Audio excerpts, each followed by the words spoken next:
Olá pessoal, eu sou a Cristiane Sena do canal 50 Mais com Cris, esse canal de troca de dicas, informações, troca de experiências principalmente, aonde eu passo o que dá certo para mim, vocês passam para mim o que dá certo para vocês e sim a gente vai levando. Gente, então, continuando ainda sobre o Destrale, eu hoje quero conversar com vocês sobre o processo do Destrale todo, do início até o final, tá? Esse Destrale minimalista, que eu venho falando nos últimos vídeos, que é um Destrale um pouquinho diferenciado de um Destrale normal. Então, se você tá aí olhando para sua casa, vendo que tá um caos, que você realmente está precisando se desfazer de algumas coisas, ou qualquer um outro destralhe que a gente pode, inclusive, adaptar, né? O minimalismo não fala só de destralhe material, fala de destralhe emocional, enfim. Então, se você se interessa por esse assunto, fica até o final. Se você está aqui pela primeira vez, seja muito bem-vindo. E para aqueles que já me acompanham, como sempre, gente, gratidão sempre, tá bom? Então, vamos lá? Antes, eu preciso dizer que vocês precisam me dar um like para continuar passando aí os comentários de vocês. E me sigam no Instagram também, que nós estamos lá. Então, agora vamos.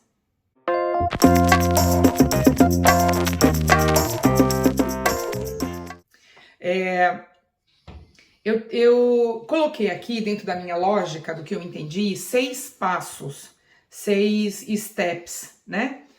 Para o processo todo do destralhe. Então, a primeira coisa que a gente tem que entender, que eu já tenho um vídeo falando sobre isso, é o que é o destralhe minimalista. Então, se você realmente quer fazer esse tipo de destralhe, então a primeira coisa é entender esse destralhe, tá? Que eu já falo de novo, eu falo num vídeo aí na minha playlist, entendendo o destralhe. Vocês podem ir lá e vocês vão ouvir o que eu digo lá, em termos de o verdadeiro sentido desse destralhe. E aí, a primeira coisa então, depois da gente querer fazer isso, é não colocar mais nada dentro da nossa casa. Então eu não posso decidir hoje, por exemplo, final de semana que vem, no sábado, já está marcado na minha agenda que amanhã inteira eu vou fazer o destralhe da casa. Só que como eu já sei que eu vou me livrar de algumas coisas, então deixa eu sair hoje e comprar umas coisinhas extras, que eu já sei que vai ficar faltando. Então não é assim que a gente faz, né? Então a primeira coisa é não compre mais nada até você começar a fazer o seu destralhe, tá certo? Segunda coisa, começar por uma categoria ou por um cômodo na sua casa. Eu sei que tem pessoas que preferem trabalhar com categorias, então elas começam a fazer o destralhe de papéis, depois elas passam com destralhe de eletrônicos, e aí depois destralhe de sapato, depois destralhe, sabe? Você vai dividindo as suas categorias. E existem aquelas, como eu, que preferem destralhar por cômodo da casa. Eu acho que, para mim, funciona mais, para mim é mais rápido tudo isso. Então, depois que você decidiu qual a categoria que você vai começar a trabalhar para fazer esse destralhe, a gente tem que ir para o terceiro passo, que é providenciar aquelas 3 caixinhas. A caixinha do dar e vender, a caixinha do talvez, que você não tem certeza ainda, ou se são itens que você tem um apego muito grande. Inclusive, no último vídeo que eu passo, eu tenho um vídeo explicando um pouquinho sobre o apego, a questão de desapegar das coisas, que eu sou um pouco contra do que falam por aí. Estão dizendo aí, né, a grande maioria dos minimalistas, inclusive alguns até ensinam como desapegar. Eu não acredito muito nisso, para mim é muito difícil quando envolve apego emocional. Então, essa caixinha do talvez, eu uso para essas coisas que eu não sei ainda. Ou que eu não tenho coragem ainda, ou que eu não estou pronta ainda para passar adiante. E a terceira, que é a caixinha das coisas que vão realmente ficar. Bom, tudo que sobrar dessas 3 caixas é aquilo que eu vou jogar fora. Então, eu não preciso necessariamente de uma caixa para isso. Eu, inclusive, vou jogando no chão. Aquilo que eu sei que não tem mais como arrumar, não tem mais como aproveitar, enfim. Esse processo que é verdadeiramente o mais importante, tem que ser feito com um tempo. Isso tudo a gente não vai conseguir fazer, pessoal, em meia hora ou uma hora, sabe? Quanto mais lento e mais consciente for esse destralhe, muito menos coisas você vai precisar fazer de novo lá na frente. Então, a dica aqui do destralhe, e eu concordo plenamente com a maioria dos minimalistas que eles falam, é que a gente precisa tirar um tempo. Não vai ser uma hora, não vai ser uma parte do dia. Tem destralhes que podem demorar em meses. E tudo bem também, a gente não precisa correr com isso, né? Eu costumo dizer que é assim, o destralhe que você já visualmente entende que aquilo precisa acabar, então eu acho que é o mais importante. Uma das coisas na minha casa que eu ainda quero fazer também é o destralhe de papéis, de documentos, porque esse ano, eu dei uma relaxada total. A minha mesa do escritório tá assim, existem montanhas e montanhas de papel, e ao invés de eu fazer automaticamente, não, eu fui deixando, fui acumulando, agora eu vou ter que tirar alguns dias para resolver. Então, isso que não é legal, a gente deixando. Por isso da importância do destralhe chegar uma hora que ele vai ser automático. Mas a gente ainda não está lá, vamos continuar.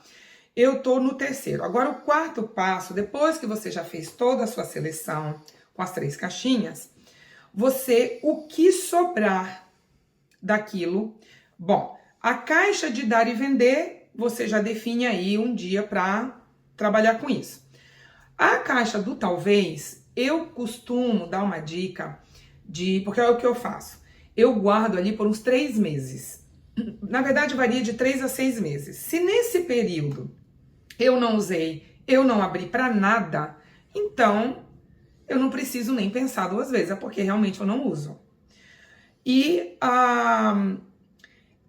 o que sobra, então, que é aquilo que realmente vai ficar, e a sua caixa de dúvida, você tem que dar um tempo para você entender a sua real necessidade. Eu tinha 20 camisas, sobraram 10. Eu já vou ficar preocupada. Não é melhor comprar os outros 10 para substituir? Não. Se você fizer isso, você não está fazendo destralhe, você está repondo aquilo que você deu. Então, se dê um tempo com essas 10 camisas, veja se você realmente não vai conseguir viver. Se for algo que vai te atrapalhar, porque pode acontecer, gente. Pode acontecer. Eu hoje devo estar uma média, eu não contei, mas eu devo ter uma média de umas 25 camisetas. Eu acho que eu já não preciso comprar mais, mas eu também não sei se eu vou usar todas. Então eu estou me dando esse tempo.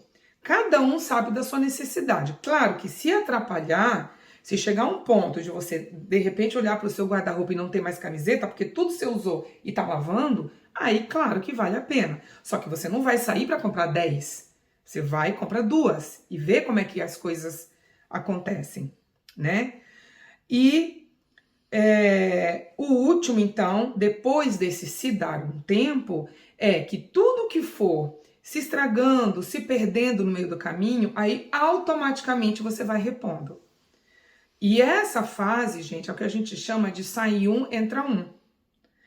Quando a gente começa a chegar nesse estágio, a primeira coisa que acontece é que a gente não vai precisar de um grande destralhe mais. E aí, gente, todo o destralhe, no final, vai acabar sendo com 2 ou 3 ou pouquinhas coisas que vocês vão precisar dar, ou vender até, não é? E neste momento, é o momento onde a gente passa a ser usuário e não consumidor. Agora, todo esse processo, minha gente, é um prazo, é um tempo, não é de um mês para o outro que isso vai acontecer. Depois que eu comecei o minimalismo, acho que eu estou no meu 3º ano de destralhe. O ano passado, na minha cozinha, quem me acompanha deve ter visto, que eu falei, inclusive, que quando eu fui destralhar, tiveram 2 itens que eu tive que dar. Porque todo o resto é o que a gente usa. O meu marido, inclusive, comprou 2 coisas a mais, que depois eu vou mostrar para vocês, que foram umas sanduicheiras que a gente não usa e ele comprou para nada. Então, esse é nosso processo inteiro de um destrai minimalista, tá bom? Se vocês fazem de uma forma diferente, se vocês concordam com algumas coisas ou discordam de algumas coisas, por favor, coloque aí nos comentários, eu vou adorar. Não se esqueçam, gente, me deem um like, tá? Isso é muito importante para o meu canal. O YouTube entende que esse conteúdo é um conteúdo que as pessoas têm interesse, então vai me ajudar demais.